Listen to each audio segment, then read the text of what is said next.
Good morning. Western governments are cracking down hard on student visa fraud, and the headlines are coming in from many places now. Australia takes action on student visa system fraud. In Ireland, students are paying for admittance letters, then immediately apply for residence permits. In Poland, there's lots of visa fraud from Africa and Turkey. They apply to universities in Poland, but then use those visas to come to the European Union to work. They still pay university fees to Poland, which are not very expensive, but they're really working in the Schengen zones. In Canada, border agents are cracking down on criminal gangs that use student visas to bring new members into Canada. And elsewhere in Canada, just using student visas to come over to work. In the UK, same thing. They're taking action to ensure that their education visas are used for education and not for moving over to live and to work.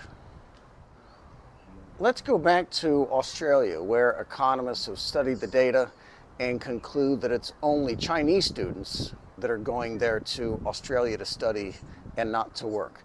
They note that as Australia focuses more and more on recruiting students from less wealthy countries instead of China, that the economic numbers are getting worse. In 2005, Chinese students in Australia were far and away the top foreign source for students. India is at a distant number 2, South Korea, Malaysia, Hong Kong, Indonesia, Japan, Singapore is at number 9.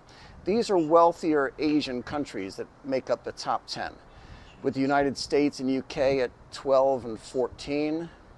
5 of the top 20 sources of foreign students to Australia were North America and Europe, Norway and Germany. In 2024, China's still number 1, but the wealthier Asian economies have slid way down. India, Nepal, Philippines, Hong Kong's at number 14, Korea's at 16, Japan's down to 19.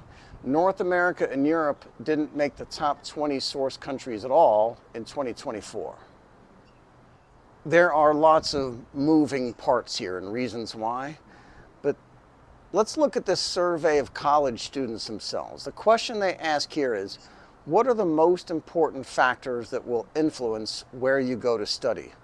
And on the right side, we see that pink answers relate to money and affordability. Yellow are quality of education, school ranking.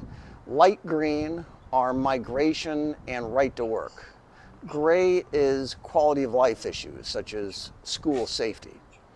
There's a problem with the color codes though. Opportunities to work while studying is an affordability factor instead of under employability. Chinese students are here on the left side. They put safety number 1. Quality issues come up next, then cost. European students rank cost number 1, followed by education quality. Students from South Asia, at the top of the chart, they answer that quality of education is the least important consideration. Same with students from Africa. And students from both places rank migration and working higher and immigration higher. Except for China and Europe, all source countries place a much higher emphasis on ability to work while in college and then being able to stay after graduation. And here's another chart that shows how this all plays out. China has the greatest number of student visa holders as of 2022, 128,000. Fewer than 21% of those were engaged in work by Census Bureau estimates. Indian students are at 77%, Nepal 87%, Colombia 88%. Students from other countries then are about 3 times more likely to be working while on a student visa compared to students from China. They conclude that for many non-Chinese students, their visa is simply a work visa, which they're paying university tuition to get. It's a people importing immigration instead of educational exporting. They're low-skilled work visas pretending to be something else. Chinese students are paying their full tuition and living expenses in Chinese renminbi and going to class every day. For Chinese students then, it is fair to count their spending as Australian exports. For everyone else, though, we're lying to ourselves. The international students are paying for their courses from money they earn from working in Australia or working in other countries, which is typically a visa violation.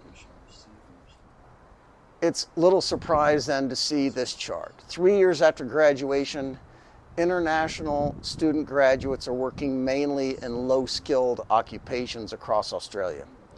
26% of foreign graduates work at level 5, very low skilled labor such as courier and delivery work.